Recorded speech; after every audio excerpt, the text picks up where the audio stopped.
Hello दोस्तों, हमने start करी है एक नई जर्नी और एक नई जगह से। तो ये हमने स्टार्ट करी रेलवे स्टेशन से। उसके बाद हम पहुँचे देहरादून। देहरादून में वेदर बहुत ही अच्छा था और बहुत ही अच्छा लगा वहाँ पे राइड करने में, ड्राइव करने में भी।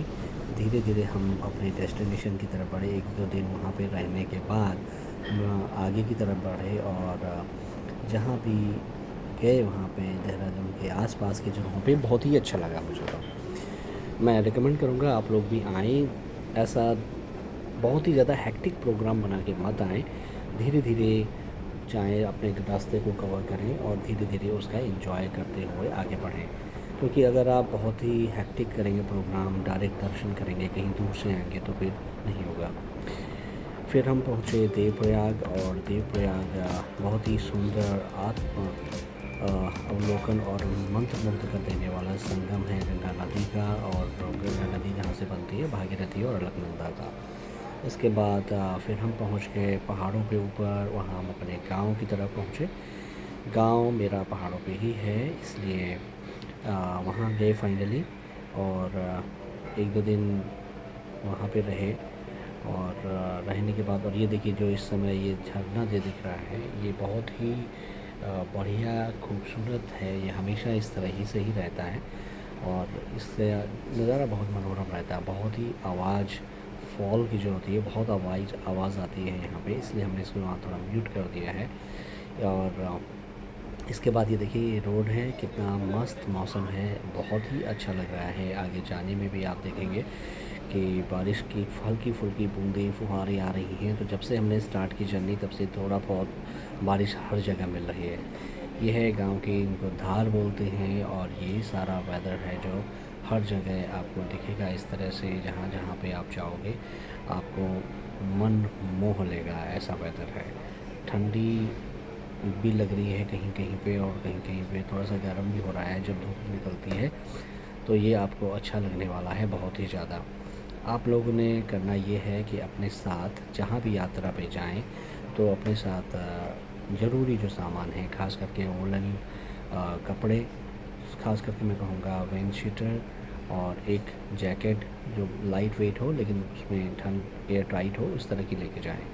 एंड मफलर भी ले जाएं, ग्लव्स भी ले जाएं जिन लोगों को ज़्यादा ठंड लगती है। And at the same time आप लोगों को ये भी ध्यान रखना है कि अगर आप पैदल यात्रा करने के इच्छुक हैं and if you want to trek, Kedarnath की जो दूरी है वो 22 किलोमीटर के करीब है।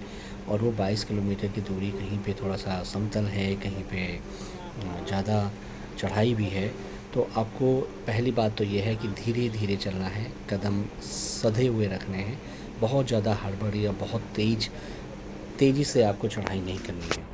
उसका कारण ये है कि आप अगर बहुत तेज़ी से चढ़ाई करेंगे और अगर आप यहाँ के रहने वाले नहीं हैं, यहाँ के आपने यहाँ के तौर तरीक़ों का पता नहीं है किस तरह से चढ़ाई की जाती है, तो फिर आपको दिक्कतें होंगी, आपकी सांस फूलेंगी, आपको जल्दी थकावट लगेगी और ये आपको दिक्कतें आएंगी आपके सामने। लेकिन जैसा मैं बता रहा हूँ कि आप जब भी चढ़ाई करें अर्ली करें, जल्दी सुबह करें, चढ़ाई स्टार्ट करें। चाहे वो आप देहरादून या हरिद्वार से चल रहे हो, ऋषिकेश से चल रहे हो, early in the morning start करें।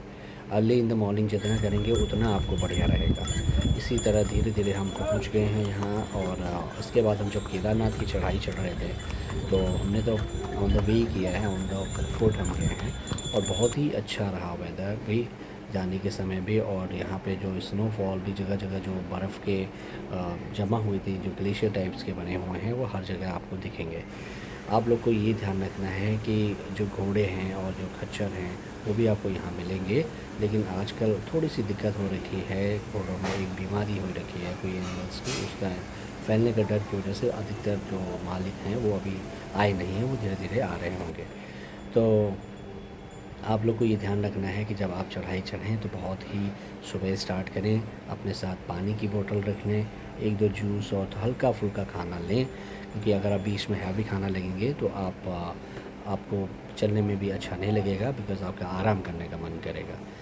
दूसरी चीज़ है कि अगर आप वहाँ पहुँच जाते हैं तो धीरे प्राकृतिक नज़ारों का मन जो है आनंद लेते हुए चलें। वो आपके मन मोहक जो नज़ारे हैं उनको देखते हुए चलें, बातें करते हुए चलें और जो प्रकृति है उसको एंजॉय करते हुए चलें।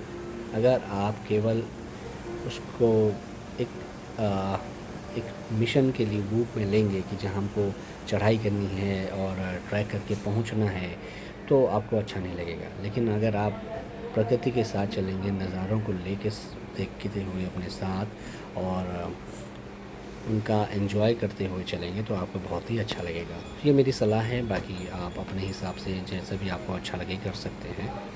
दूसरी चीज़ है, जहाँ कहीं भी अगर आपको पानी दिखे तो अपने आप को गर्म पानी या हल्का गुनगुना पानी भी लें। जगह जगह पानी चेंज करते हैं, क्या होता है कि आपके गले को जुकाम पकड़ सकता है और जुकाम पड़ने के बाद आपकी बोलने में भी दिक्कत आ सकती है, क्योंकि बर्फ़ का पानी हर जगह होगा। अगर आप यहाँ रास्ते में पानी पिएंगे तो अनटिल एंड अनलेस ये बिसलेरी या और किसी बॉटल वाटर नहीं है तो आप श्योर करें कि आप बहुत ठंडा पानी ना पिएं, या आप बहुत पसीना आ रहा हो और उसके बाद एकदम से पानी ना पिएं। थोड़ा सा बैठें, सांस लें, थोड़ा सा पसीना सूखने दें और उसके बाद पानी का सेवन करें। अब ये तो तस्वीर हम कपाट खुलने के 2 दिन पहले ही 3 दिन पहले ही आ गए थे यहाँ पे, तो ये तस्वीरें में आप कुछ देख पा रहे होंगे यहाँ पे। और यहाँ पे किस तरह का वेदर है या कैसा था पहले से शुरुआत से माहौल, तो हम अब इंतज़ार में हैं कि यात्रा डोली की ऑलरेडी वो पंचमुखी भगवान केदारनाथ का विग्रह है, जो कि ओंकारेश्वर मंदिर ऊखीमठ से चलता है और वो 3 दिन रास्ते में लगाते हैं। तो पहले दिन वो गुप्तकाशी, जहाँ पे काशी विश्वनाथ जी का मंदिर है, वहाँ पहुँचते हैं। उसके बाद वो पहुँचते हैं विश्वनाथ जी के मंदिर के बाद फाटा पहुँचते हैं दूसरे दिन। फिर तीसरे दिन गौरीकुंड में विश्राम करके चौथे दिन अर्ली यहाँ पे शाम तक पहुँच जाते हैं केदारनाथ में।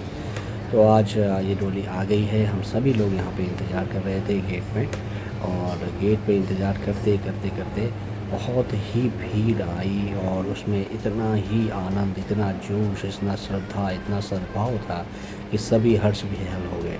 आप ये देखिए, जिन लोगों ने नज़दीक से नहीं देखे हैं, ये है भगवान महारुद्र केदारेश्वर की पंच विग्रह मूर्ति। ये जो कि जिसकी कि 6 महीने जो ओंकारेश्वर मंदिर है ऊखीमठ में, वहाँ इसकी पूजा होती है। अब ये पीछे तो बहुत भीड़ थी, तो हम अपने लोग जानने वाले किसी की छत से इसका वीडियो बना रहा था मैं, तो आप देख सकते हैं कितनी भीड़ है, कितने लोग व्याकुल हैं दर्शन के लिए, कितने लोग तत्पर हैं भगवान श्री केदारनाथ की जो 6 महीने के बाद का वास है केदार नगरी में है, उसको देखने के लिए, उसके दर्शन करने के लिए और भगवान के स्वरूप को देखने के लिए, जो कि एक प्राकृतिक स्वरूप में यहाँ विराजमान है। आप सबको पता होगा कि भगवान जो केदारेश्वर हैं, केदारनाथ हैं, उन्होंने पांडवों को यहाँ दर्शन दिए थे जब पांडव अपने स्वर्ग रोहिणी यात्रा पे थे। तो भगवान सबका भला करने वाले हैं। जितने भी लोग, जितने भी भक्त यहाँ आते हैं, मन में श्रद्धा लेके, विश्वास लेके आएँ।